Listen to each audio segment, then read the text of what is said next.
এবং বিনাদির কথা আর নাই বা লিখলাম। এই তো 22/2/72 বিকেল কিভাবে কাটিয়েছি।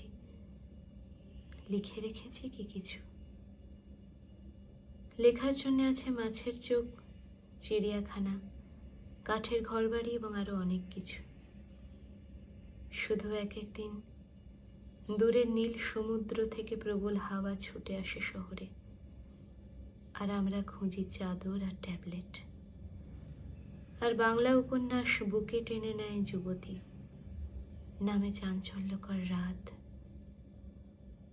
দোতলা তিনতলা বাড়িগুলো ঘুমিয়ে পড়ে, একতলা বাড়িগুলোর মনে হয় কোনো দুঃখ নেই আর। আমরা ছাদের উপর একা দাঁড়িয়ে থাকি, থেকে থেকে হাওয়া আসে আর আশপাশ থেকে হারমোনিয়ামে বেজে ওঠে হঠাৎ বিস্তৃত প্রায় গানের সুর।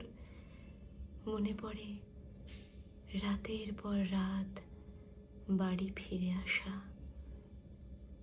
মনে পড়ে আকাশের দূর কোনায় সেই কবে একটা মাত্র তারা জ্বলছিল, জ্বলে যাচ্ছিল।